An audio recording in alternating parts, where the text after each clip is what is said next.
Hi guys, I'm Adam Wilborn from WhatCulture. And I'm Patient Zero from WhatCulture. And don't forget, you can listen to the news as a podcast when you're out and about by searching for WhatCulture Wrestling on either iTunes, Spotify, or wherever you get a podcast from. But coming up today, a huge match is planned for tonight's Friday Night SmackDown. The Wednesday Night Wars, guess who wins again? Another huge plan has been devised for NXT. And it looks like Ember Moon might be injured. This is the news. But guess what it is tonight, Adam Wilborn? It's the bloody draft. Big bloody WWE draft 2019 kicks off on SmackDown, concludes on Raw. All kinds of stuff going on. It's going to be a very newsworthy weekend once again in the wacky world of professional wrestling. And WWE last night published a complete set of draft rules on WWE.com, and I'm going to run through the key points from this big, massive post they made. So, basically, there are two draft pools. They have lists of wrestlers who will be selected on Friday, and some will be selected on Monday. It's a big, bad mix. There are over 17 names in those pools. Hope no one's got a Veruca. Jesus. What we will, better bazooka that Veruca. But what we will have is 30 wrestlers drafted on tonight's episode of SmackDown and 41 drafted on Raw. We have a situation where Raw, because it's a 3-hour show, will receive 3 picks for every 2 SmackDown picks. I just swore at you there. Gonna do it again.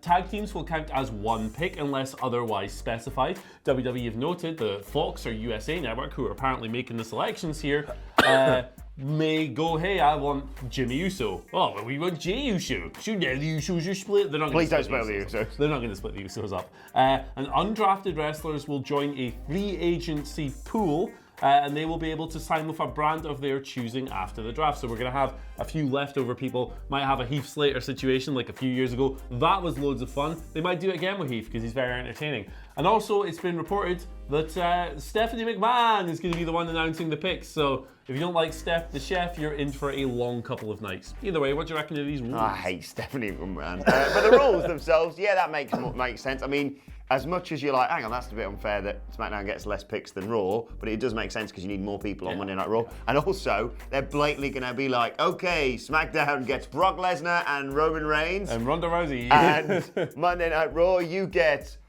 all of the Lucha House Party. There you go, 3 of them. And also, is there any way that they just get around it? Because anyone can be a tag team now by being like, oh yeah, that famous tag team. Oh yeah, the Graveyard Dogs. Yeah, we'll take them. Sod it, we'll have them. Roman Reigns and Steve Austin teamed once, we'll have them.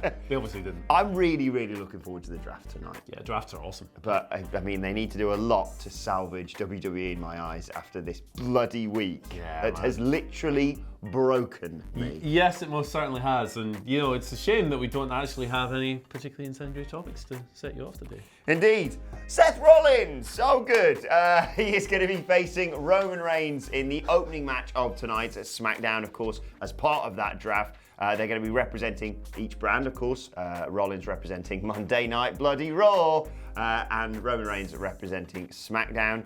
And WWE posted this comment saying, will Rollins secure the top pick for Raw, or will Reigns score a major victory for the blue brand? It's going to be Reigns, I'll tell you right now. It's going to be Reigns because SmackDown are going to get loads of the big picks, aren't they? Yeah, they are. This is a kind of a weird match. I think it'll be a great match because they're both very good. It's a weird match though, because why would either really care about representing their brand when they could be picked to the other brand like an hour later? It's kind of odd. It's not a piece of booking, but it's a fun match. I'm looking forward to seeing it going down. The crowd reactions will be really interesting, particularly after Hell in a Cell, and particularly considering it's Rollins against Reigns. If you booked this like a year and a half ago, you know, Reigns would probably be booed out of the building and Rollins would be, hey, it's Seth the Chef, all this stuff. But, you know, it's going to be weird to see how Rollins is received after the Hell in a Cell situation. If people blame, they really shouldn't blame him for that.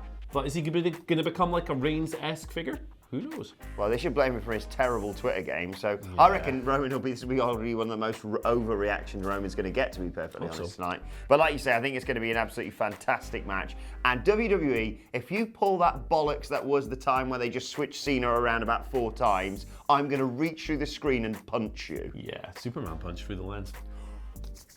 All right, go on, carry on. Ratings for Wednesday Night War stuff. AEW beat NXT once again, but both shows were down. The AEW viewership is down quite significantly from the week 1 total. So in week 1, they got 1.409 million. This week, the total was down to 1.14 million.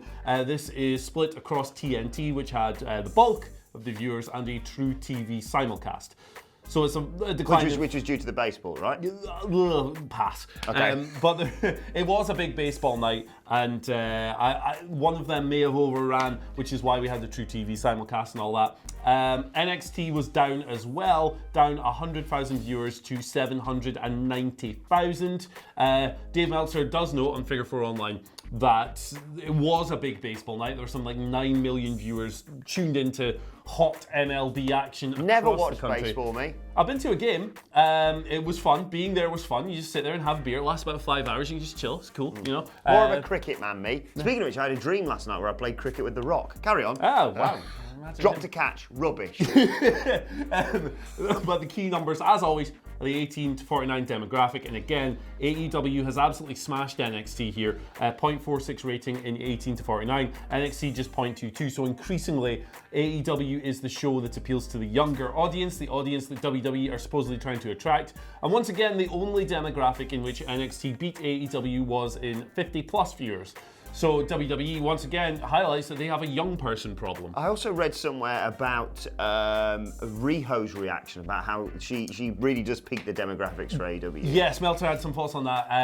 That she is attracting a lot of younger viewers in particular and so forth. If only WWE had like, you know, good Asian wrestlers that they could push and, you know, maybe not forget about for 6 months and then inexplicably turn heel. Yeah, Kairi Sane exists. One more note to add to this, not to drag on too long, but it's worth noting as well that AEW's numbers did progressively increase throughout the night, which is quite interesting. Suggests that a lot of people maybe tuned over from those baseball games once they were over. And in some markets, in a lot of markets, it actually peaked with the main event segment. So that's good stuff, because when you look at Raw and SmackDown, usually it's like, you know, more of a decline throughout the show. This one's gone up. So good and bad in these ratings. Let's see how they pan out over the coming months. Yeah, I don't think it's anything to be too devastated about, even if you're a fan of NXT. We said that when they launched, they were going to have a huge amount of viewership with people, casual fans checking them out, and if they liked them, they'd probably stay, and if they didn't, this would probably happen. I think, you know, we all anticipated AEW in particular going down for the second week because the novelty has kind of worn off. But like you said, it is promising that they are not only going up, but also hitting the right demographics. And like you said, that main event will hopefully have encouraged more people to talk about it and possibly tune back in or stick around or whatever. And I've seen a lot of talk about Jericho's promo being shared all over social media. So there could even be a chance that more people go, you know what, maybe I'm going to give this another go. Yeah, maybe give this another bash. It'll be interesting to see how they do without baseball next week as well. Intriguing to see what the plan is next for NXT as well, because per Dave Meltzer, there is talk that WWE are looking to pull NXT from Full Sail University and look for 5,000 capacity venues a la AEW in early 2020. Good decision this for me. Yeah, it's a good decision. It's a tough decision as well.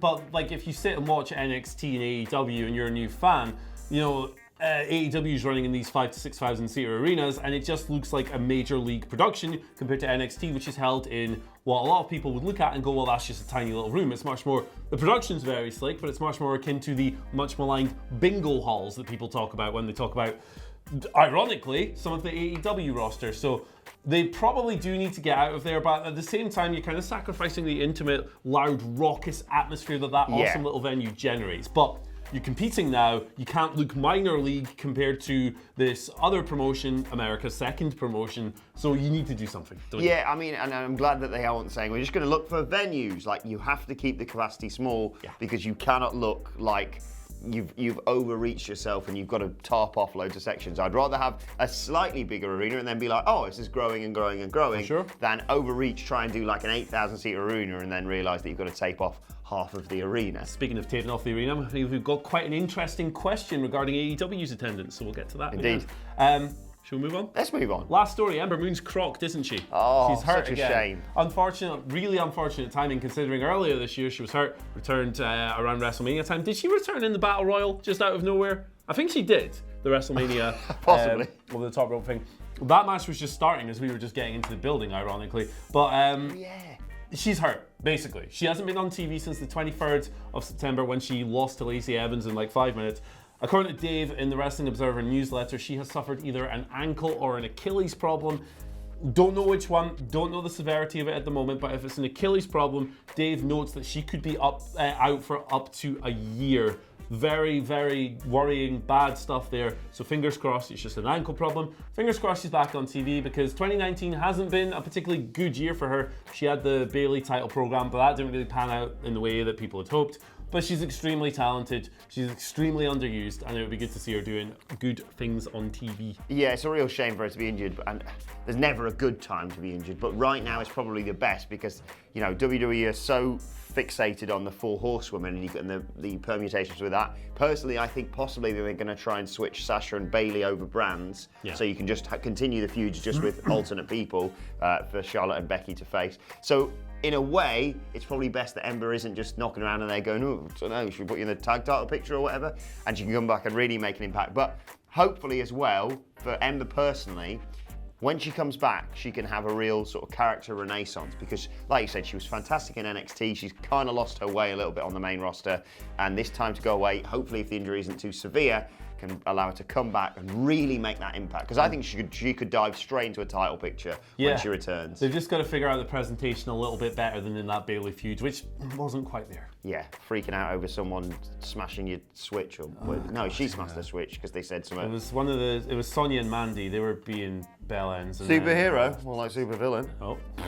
Right, let's move on to your Twitter questions at WhatCulture WWE. First question, as you mentioned, centres around AEW attendances, comes from AD Spongy, who says, I saw someone put this photo on Facebook this morning. If we haven't put it up on screen, I don't know. It's basically a load of empty seats on the hardcam side in the AEW arena, and it's not necessarily people not buying tickets. This is people scalping tickets. Yeah. And AD Spongy asks, do you think that AEW needs to address the scalping problem in some way or another? No, because there's absolutely nothing they can do about the scalping problem. There's literally nothing you can do.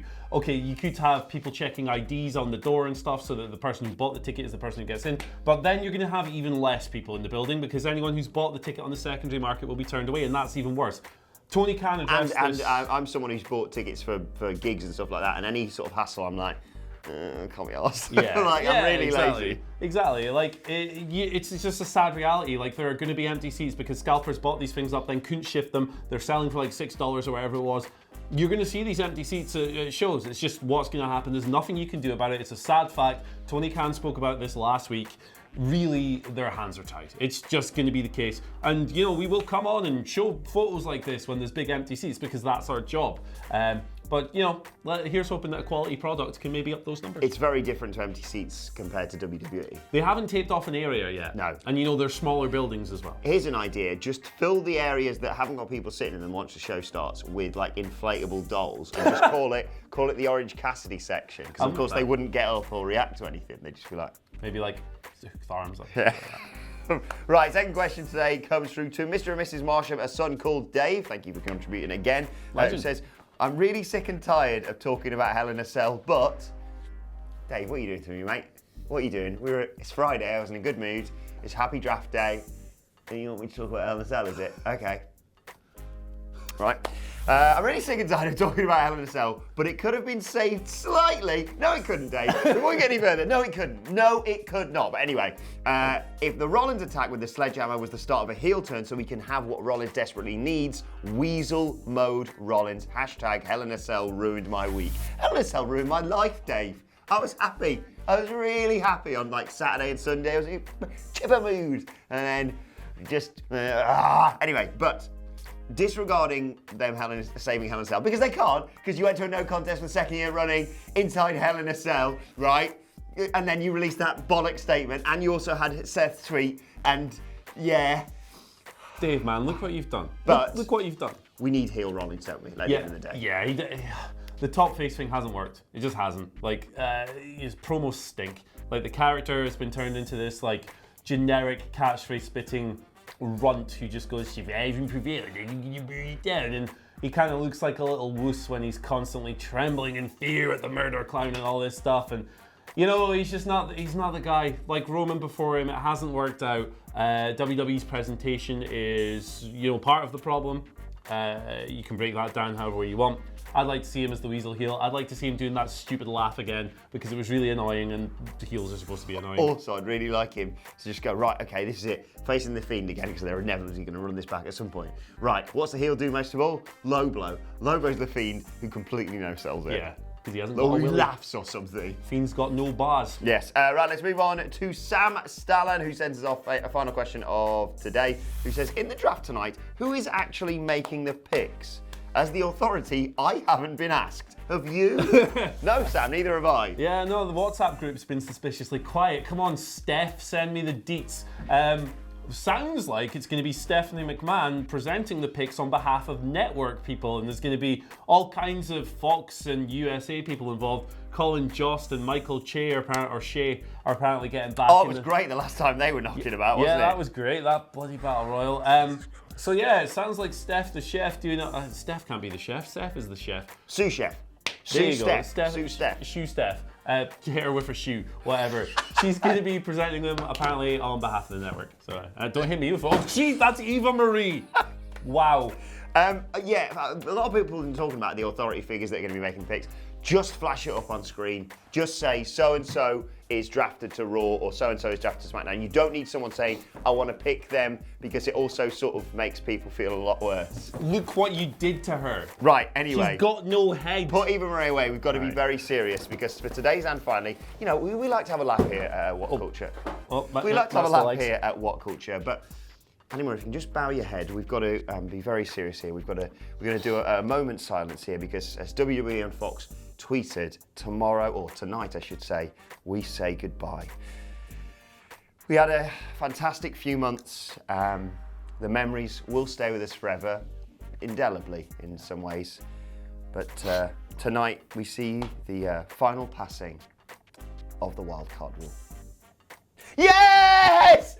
God, that was terrible, wasn't it? What the bloody hell was all that about? I honestly have no idea who is on each roster. It was an awful 5 months or whatever it was. Yeah, it was a desperate ratings grab. It kind of worked to a certain extent, and it buried half the mid-card talent. Yeah. So if I had one to pour out, I would indeed be pouring one out for the wildcard rule. Dearly departed, rest in peace. Remember when we used to do wildcard on here? We had like those gaming people come on and just batter us. That was a low point, wasn't it? Yeah. Right, let us know your thoughts on that and all of today's news stories in the comment section below. And don't forget to like, share, and subscribe. And subscribe to WhatCulture Wrestling on either iTunes, Spotify, or wherever you get your podcasts from for daily wrestling podcasts. Plus, you can send us Twitter questions at WhatCulture WWE. Watch there. Follow both of us. You can follow him at Andy H. Murray. The H stands for head cheese. He's Al Snow, I'm Steve Blackman. You can follow me at Adam Wilborn, now known on Twitter as Broken Adam Wilborn. Hey. I've got something planned this weekend to really He's bought a drone. De-stress, so make sure you check that out at Adam Wilborn, at WhatCulture WWE, of course, for the rest of us. Right, this has been the news. My thanks, Andy Murray. Thank you for watching it. Enjoy the draft. Happy draft day, part 1 at the least, and we will see you soon.